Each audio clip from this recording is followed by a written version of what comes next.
All right, thank you very much, and good evening, everyone. It's good to be back here again to talk to you now about the secondary causes of obesity. This will be the last lecture of today. Usually, our conferences run a bit late, so I made it a bit of a shorter lecture, but I think today we're early, so maybe everything will finish early as well, or maybe we'll have a lot of questions at the end, and then we can answer those questions as well. Secondary cause of obesity, but before I talk about secondary cause of obesity, this is obviously a thermometer. It's showing a temperature reading, 36.8. How many in this room think that if you see a temperature of 36.8, you would say that this patient is a good patient, is a good person, they're doing a good job, right? Would you say that they're doing a good job? Okay, what if it showed 39? What would you tell the patient? You are bad, right? You're misbehaving, right? You're doing all the wrong things, right? Because we have behaviors that can affect our core temperature, right? You can wear extra layers, right? If you wear a lot of clothes, what will happen? This will obviously make you warmer, right? But would that make your temperature 39? It will not, right? How come your temperature will not become 39 degrees centigrade when you wear so many clothes, right? Or if you're taking off all of your clothes, why doesn't your temperature plummet and become 35, right? Because it's hot outside. And so you have to think about it in terms of not only the behaviors they have. It's not just about whether or not they wear clothes or take the clothes off. There are behaviors that are affecting their temperature. But temperature is a physiological parameter. It's determined by their body. Their body determines what temperature it wants. It's not the patient. The patient doesn't decide, I want to be 39 degrees or I want to be 36. They have some behaviors, and those behaviors might affect the temperature to a certain degree. But there are a lot of physiological processes inside their body, like sweating, and all sorts of things that happen to compensate for any behavior you might have. So if you decide to go out and sit in the sun, your body will start sweating because your body wants to keep your temperature the same, right? So can you intentionally raise your core temperature to 39 degrees by just with willpower? With your, العزيمة والإصرار ترفع درجة حرارتك. Can you do that? You cannot. Can you lower your temperature? Can you control your heart rate? Maybe you can, if you're, if you've done some meditation and you can lower your heart rate briefly for a few seconds, but can you do it all day long, every day, all the time, while also doing everything else, while driving your car and going to work and taking care of your patients if you're a doctor or anything else you might do? You cannot do that, okay? Because your body will fight you. Your body will not let you keep your heart rate at 35. You can do it maybe if you meditate for years, and you can do it for 5 seconds, but you cannot maintain it like that. So the point here is that body temperature is a physiologically regulated parameter, okay? Even though it is affected by a lot of our behaviors. And the same thing with our weight, okay? Our weights are physiologically determined parameters. No one decides, I want to be, 100 kilos or 120 or 105 or 60, right? We don't decide that. It's just, it happens to you because your body, even if you try to counteract what your body is trying to do, your body also has a lot of mechanisms, including some behaviors that you will not think about. People who are not obese do not count their calories, right? People who have a weight of 60, right, with a very good weight, they don't count every single little food they eat. They just eat. And when they're full, they stop eating. People with obesity do the same thing. They eat. When they're full, they stop eating. It's just that it takes them more calories to feel full. And when they try to lose weight, they feel very hungry. People whose weight is 60, when they eat, the calories that they're supposed to eat, they don't feel hungry. People whose weight is high, and when they try to lower their weight, all the physiological systems in their body will try to bring it back.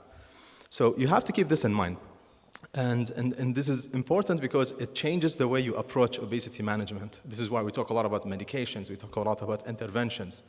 And this is what Dr. Yusuf was saying this morning, right? 3% of people who try to lose weight with diet and exercise manage to do that. And then 5 years later, out of those, only 3 to 5% of them were able to maintain that change. Okay, so you cannot really do it with willpower. It's a physiological thing that happens to your body. Now, there are a lot of contributors. So, of course, there is diet and exercise. But today, I want to talk about all the other things that are not diet and not exercise. I will mention it will be one bullet point. But there are all the other things, right? So, for example, if a baby is born after having low gestational weight, so if they're in their mother's womb, when they are a fetus, they were small, and then after they were born, they started gaining a lot of weight, they have a higher risk of obesity later on. So see, this is just an example of like, how can you say, you're the one who's eating more? Of course, you're eating a lot, but there's also something that is physiological inside you that you cannot control. Just like your temperature regulation is something you don't think about all the time, all day long, right? Maternal obesity and excessive maternal weight gain during pregnancy also puts people at risk of obesity. With age, as people grow older, they gain weight. This is well documented. After menopause, there is weight gain and central fat redistribution. Of course, there is diet and physical activity. We know about that, of course, right? But we're talking about all the other things. Your sleep pattern, if you go late to bedtime, or if you are in shift work, and this is, maybe if you're going late to bedtime, you can tell someone, this is your fault. Why are you staying late? Go to bed. Okay, what if someone is a shift worker? They work in the emergency department. They're doing great work, but definitely associated with weight gain. Okay, so this is not something they can control. Smoking cessation can cause 2.6 kilograms weight gain. So do we tell our patients to continue smoking or take up smoking so they can lose weight? We don't do that, right? Medications, a lot of medications that our people need and take. They are indicated medications like antipsychotics, antidepressants. We talked a little bit about that earlier. Dr. Yusuf was talking with Dr. Abdulaziz about that. TCAs, MOAs, some SSRIs, not all of them. Some of them might be associated with weight loss, like bupropion. And some people, around 10% of people, will actually lose weight on that. So that might be something to think about if you're prescribing a medication. Anti-seizure medications, anti-diabetic medications, right? Sulfonylureas, insulin, TZD. So we try to avoid them now because we have better options that are associated with weight loss. But we know that there are medications you give to a patient which are indicated. We as doctors, we give people medications that cause weight gain, right? So again, we want to think outside the box of, it's all about what you eat and your exercise. Yes, that's the end result, but it's also an interaction with all of those other physiological factors. And then finally, hormonal contraceptives, whether it's progesterone only or the combined contraceptive pill is associated clearly with weight gain in some people, not everyone, but in a lot of women. That can be an issue. So next I will talk a little bit about endocrine conditions which are associated with weight gain. The first one you will hear about very commonly and very often is hypothyroidism, right? All of our patients, they think, دكتور أنا ما أقدر أنزل وزني لأن عندي الغدة. Because I have hypothyroidism, I cannot lose weight. It's very difficult to lose weight. I heard that it causes weight gain and then you cannot lose your weight. So there is an association between hypothyroidism and elevated BMI. However, if you take people who have overt hypothyroidism, that's only 0.3% of the population. So most people who have hypothyroidism, so more than 10 times as high, as much as that percentage of people, 4.3% of people with hypothyroidism have subclinical hypothyroidism. When we talk about subclinical hypothyroidism, we're talking about people who have an elevation in TSH with normal T3 and T4. Those people, in all of the studies, there isn't a strong association between weight and hypothyroidism. So most people who will come to you with hypothyroidism, it will be this group of patients, and you can tell them it's not because of your thyroid. Okay, it's important to tell them that because if they don't understand that point, if you don't internalize it, they will be very frustrated because they will always think, no one is able to fix my thyroid, that's why I cannot lose weight. But if you tell them it's not your thyroid, then they can move on and think about other options and other treatments. Okay? So it is not clearly associated with weight gain. And not just that, and what really matters practically is why is it important to tell them that it's not associated with weight gain? It's because if you decide to treat them by giving them levothyroxine, they need to know that they will not lose their weight. So if someone comes to you with a BMI of 40 and they have a TSH of 6 or 5, it's not a magical pill. You don't give them levothyroxine and suddenly their BMI becomes normal. That will never happen, okay? When they have overt hypothyroidism, they might lose 3-4 kilos. This is the best I've seen. And a lot of it will be just water retention and edema that they lose. So it's not even fat. Okay. Now, like I said, there is an association between the two, but we don't even know if it's because hypothyroidism causes obesity. It could be the other way around. Because our thyroid hormone requirements, they depend on weight. So let's say your thyroid is able to make, just as an example, the equivalent of 100 micrograms of levothyroxine per day, right? Let's say your thyroid is maybe you have some underlying Hashimoto disease, and you can only make this much thyroid hormone. If your body is very big, and your thyroid can only make this much, you will not be able to cover your requirements. So if you are obese, maybe you are more likely to have hypothyroidism because your thyroid cannot make enough thyroid hormone for your weight. We see this a lot in patients who undergo bariatric surgery. So they will say, Doctor, when I had my bariatric surgery, my thyroid got much better. And I tell them, well, your thyroid didn't improve. Your body requirement came down, and your thyroid, which had problems from before, couldn't produce enough levothyroxine for your body when you're heavier. Now that you are lighter, it can now make enough thyroid hormone. And so it looks like your thyroid got better. Your thyroid is the same. It's just your requirements went down. So this is important. And I spend a lot of time talking about those nuanced details because a lot of our patients will ask those questions. You will get them all the time in clinics because hypothyroidism is very common, okay? So we have to be careful about telling our patients. And then this is sometimes we see in our clinics. They come to my clinic and they say, Doctor, I went to my primary care doctor and the primary care doctor said, your TSH is 5, that's why you're obese. Go fix your TSH and everything will be fine. It's not true, okay? So this is very important because it will make them frustrated. Now, how do we deal with it clinically? How do we rule it out? You have a patient in clinic, they are obese, and you want to make sure it's not hypothyroidism, even though we said it's not really a real cause of obesity. You can rule it out easily with TSH. You do not need free T3 and free T4 in screening for hypothyroidism. It is extremely, extremely rare that you will have a patient with normal TSH, but a true low free T3 or free T4. T3 especially is short half-life, not very accurate, small quantities in the blood, so the assay cannot really detect it well. So it's a very unreliable test. So I almost never order it free T3, unless it's Graves' disease, and even then, not everyone needs it. So, and I don't order a free T4 either in screening patients. I do a TSH. If the TSH is normal, it's normal. You tell the patient it's normal. So the patient might say, but doctor, there is a naturopath on Instagram who said that, free T3 and free T4 are more important than TSH.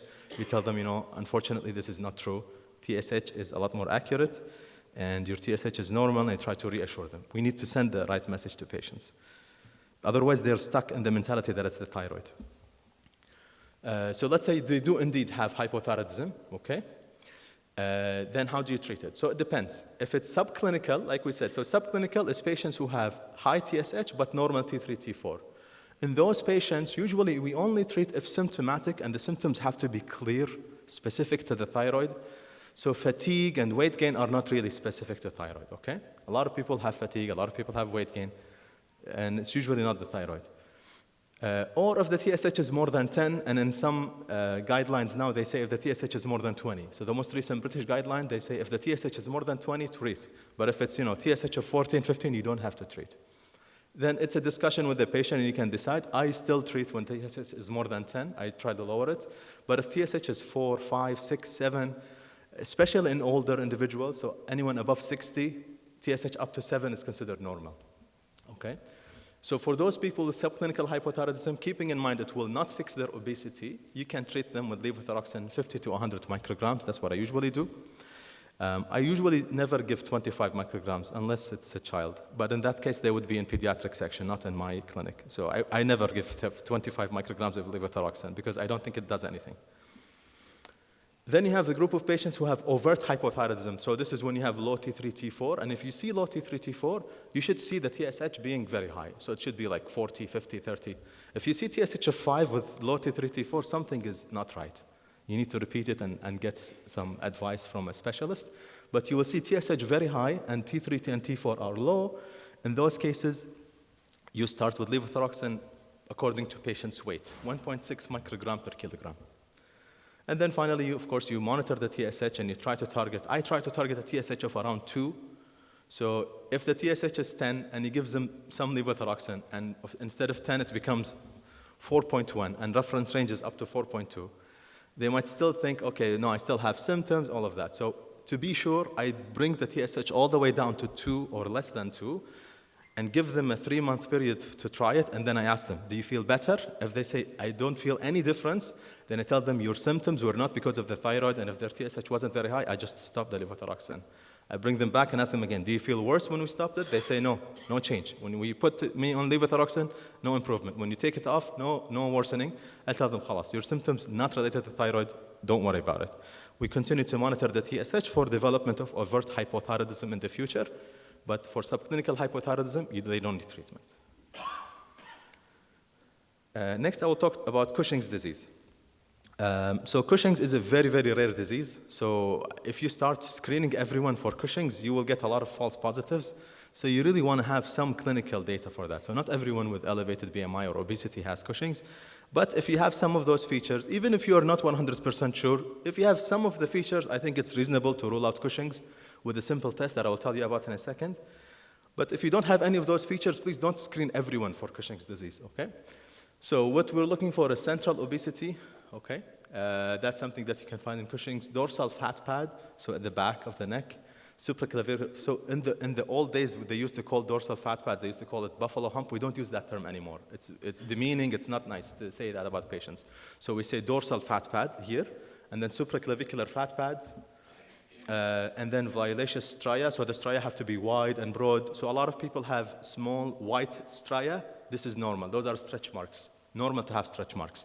But if you have wide red or violet-colored stria, then you will think about Cushing's disease.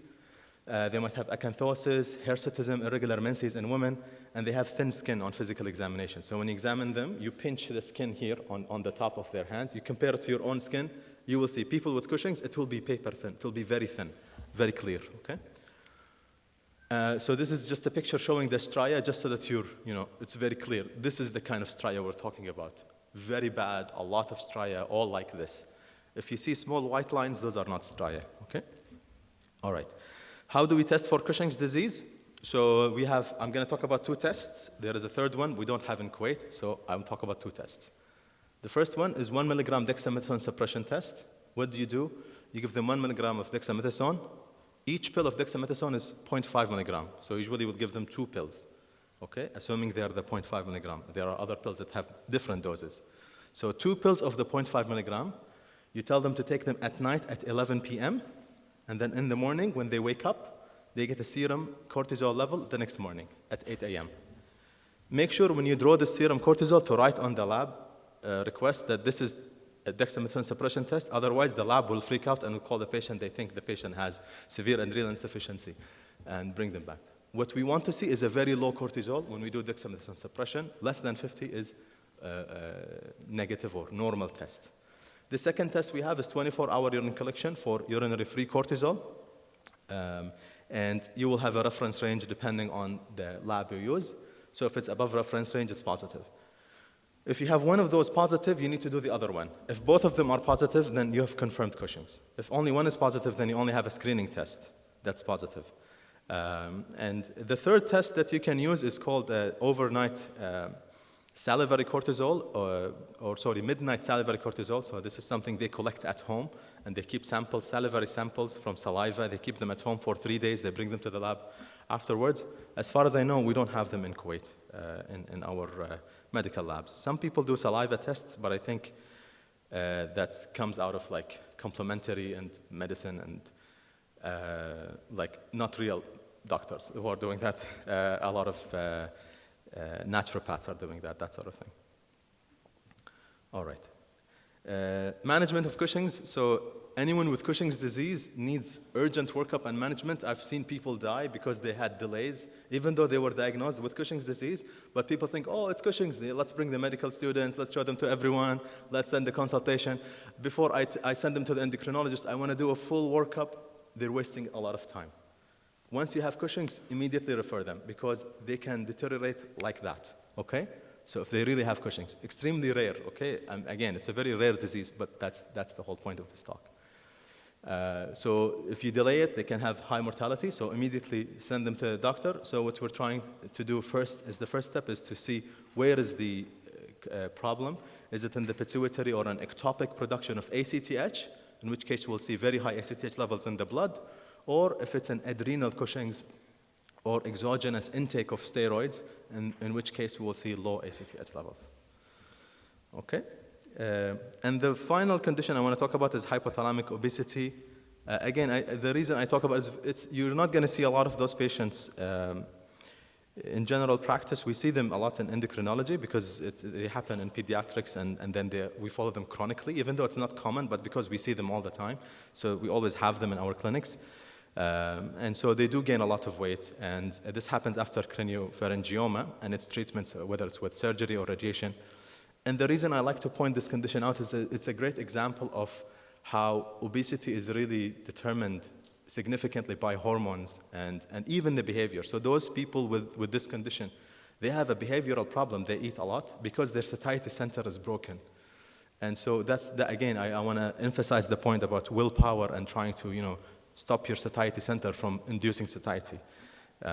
It's a really natural kind of innate feeling and need to eat that is broken in people with obesity. And when it's broken, in this case, you see a significant weight gain and very difficult to control. There is also research on future directions. So gut microbiome, there is a lot of research on gut microbiome. We don't know yet if the gut microbiome differences between people who are obese and non-obese are the reason we have obesity or the other way around. Maybe people who are obese because of their diet, their gut microbiome is disrupted, or is it the gut microbiome that makes them obese? So there's still research on that. It's a big topic that is still under active research. The other one is endocrine disrupting chemicals. So they have been linked to childhood and adult obesity. Those are chemicals that are byproducts of industrial production, like making plastics, that sort of thing. There are some byproducts that come out. They go into water reservoirs, they go into rivers, they are sent out as waste material. They end up in drinking water.